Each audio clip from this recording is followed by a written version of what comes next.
ही दुखद और बड़ा ही दुर्भाग्यपूर्ण बयान रहा कल क्षेत्रीय विधायक का। जिस प्रकार से विधायक जी ने शोषित दलितों की आवाज माननीय लालू प्रसाद यादव जी के परिवार पर आरोप लगाया, जंगल राज के बारे में कहा, वह जंगल राज नहीं था। माननीय विधायक जी, याद होगा आपको भी, जब आप उस राज को याद करेंगे तो आपको पता चल जाएगा असली क्या है और नकली क्या है। गरीबों का आवाज उठा था उस राज में। आज आपके राज में क्या हो रहा है? आज कोई सुनने वाला है आपका? आज आप क्षेत्रीय विधायक हैं, आपकी बात चलती है कहीं? बड़ा ही दुखद और दुर्भाग्यपूर्ण बयान था कल क्षेत्रीय विधायक का। और मैं विधायक जी के इस बयान का तीव्र भर्त्सना करता हूं, जिन्होंने माननीय लालू प्रसाद यादव और तेजस्वी जी के बयान पर दुर्भाग्यपूर्ण बयान दिया। दूसरी बात, जिस प्रकार से कल माननीय विधायक जी ने बयान दिया है, लगता है कि किसी पार्टी का प्रवक्ता, राष्ट्रीय प्रवक्ता बोल रहा है कि ये सड़क का जाल, यहाँ पर ये यहाँ के मंत्री को, यहाँ के मुख्यमंत्री को धन्यवाद दे रहे थे।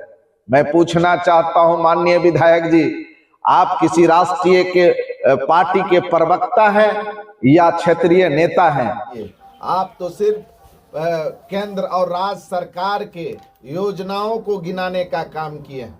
आप अपनी योजना को क्यों नहीं गिनाए? आप अपनी योजना के बारे में क्यों नहीं आमजन को विचारने के लिए कह रहे हैं? आप क्यों नहीं जयनगर अनुमंडल अस्पताल का चर्चा किए?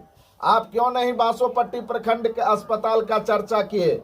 आप क्यों नहीं भ्रष्टाचारी जो उच्चतम सीमा पर है, बासोपट्टी प्रखंड, खजौली प्रखंड और जयनगर प्रखंड और पूरा जिला में जो भ्रष्टाचारी तानाशाही पूर्ण रूप से हावी हो गया है प्रशासनिक तंत्र, इस पर आप क्यों नहीं बोले हैं? इसीलिए आपको सोच समझ कर बयान देना चाहिए। और जिस प्रकार से आप कह रहे हैं कि धोखे से 2 सीट हो गया था गठबंधन का, मैं आपको कहना चाहता हूं और आपको चेताना भी चाहता हूं कि आप भी संभल जाइए।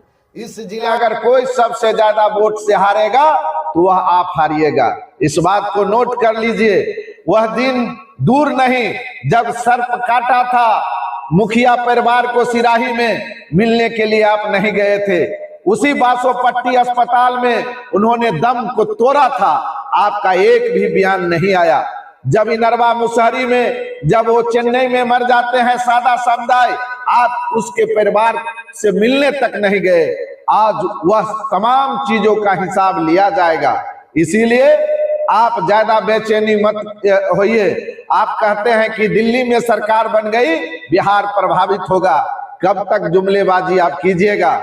जुमलेबाजी इस बार नहीं चलेगा। आम जन जाग चुका है, इस बार आपसे एक एक चीज का हिसाब लेगा। आप कहते हैं स्कूल का व्यवस्था सुधर गया। आप कभी अस्पताल में गए हैं विधायक जी? रात में जाइएगा अस्पताल में, तब आपको पता चलेगा कि अस्पताल का क्या दुर्दशा होती है। आपको याद होना चाहिए, मैंने पंचायत समिति के मीटिंग में कहा था कि जयनगर प्रखंड के जो अस्पताल के जो डॉक्टर थे उसकी वस्तु स्थिति क्या थी, आपने नोट भी किया था, लेकिन उस पर आपका कोई बयान नहीं आया, उस पर कोई कार्रवाई नहीं हुआ। इसीलिए आप थोड़ा सा संयमता पूर्वक और हमारे राष्ट्रीय नेता पर किसी प्रकार के लांछना लगाने से पहले अपने गिरेबान में झांकिए। आप आम जन के लिए जीना बंद कर दिए हैं, इसीलिए आम जन इस बार आपसे पाई का हिसाब लेगा। आप कह रहे हैं हम सड़कों का जाल बिछाएंगे। अरे सड़क का जाल आप क्या बिछाइएगा? आप अपने घर से निकलते हैं तो बासोपट्टी का हालत याद है कि भूल गए? जब लोगों को अपना कपड़ा शहर में खोलना पड़ रहा था, आप वो दिन भूल गए। और उसमें आपने क्या सुधार किया माननीय विधायक जी? उसका एक फोटो तो क्लिप करके डालिए। किसी अस्पताल में अभी तक, जयनगर अनुमंडल अस्पताल में क्या खेल चलता है मालूम है? किसी दिन आप अस्पताल में जाइए, तब आपको पता चलेगा खेल वहां पर क्या चलता है।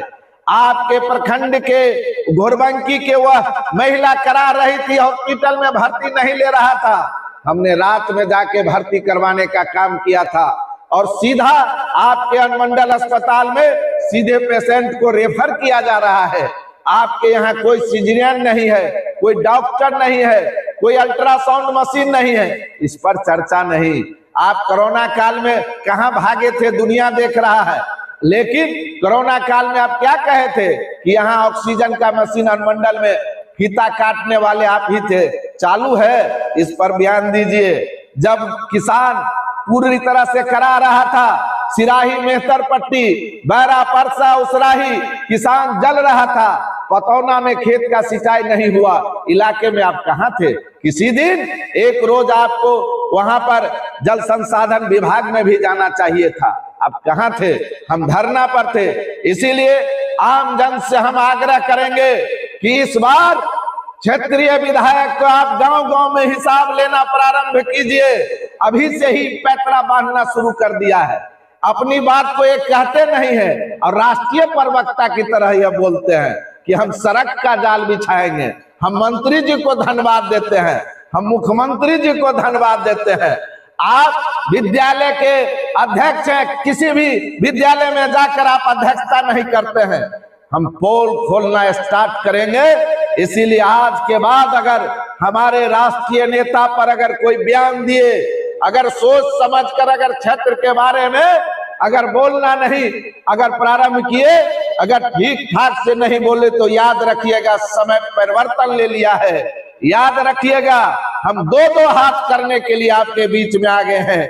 इसीलिए इस बार आने वाले समय में आम जन से हम आग्रह करना चाहते हैं, निवेदन करना चाहते हैं कि यह ढोंगी के भेष में अपने आप को सदाचारी बन रहे हैं, उस पर आप तमाम लोगों को निश्चित रूप से आगे आना होगा। और मीडिया के साथियों, आप तमाम लोगों से भी हम आग्रह करना चाहते हैं कि आप तीसरी आंख है, जिस परत दर परत इस बार खजौली विधानसभा का खोलिए।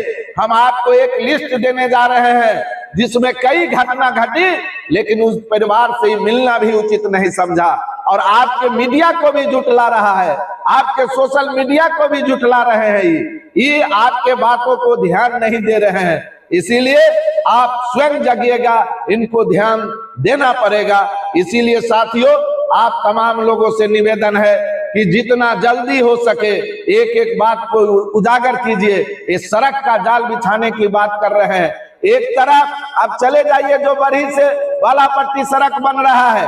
इन्हीं शब्दों के साथ, इन्हीं आशा और विश्वास के साथ आप तमाम लोगों से हम आग्रह करेंगे कि खजौली विधानसभा क्षेत्र के एक एक चीज को आप तमाम लोग उजागर करें। और इस तरह से जिस प्रकार से कल एक बड़े दुर्भाग्यपूर्ण बयान देकर और क्षेत्र को समस्या के बिंदुओं पर कोई विचार न करके राष्ट्रीय प्रवक्ता ये बनना चाहते हैं, क्योंकि ये जान रहे हैं कि इस बार इनका विदाई तय है। इसीलिए इस विदाई तय को देखते हुए अपने नेता के इशारे पर ये एक अच्छे राष्ट्रीय प्रवक्ता बनना चाहते हैं।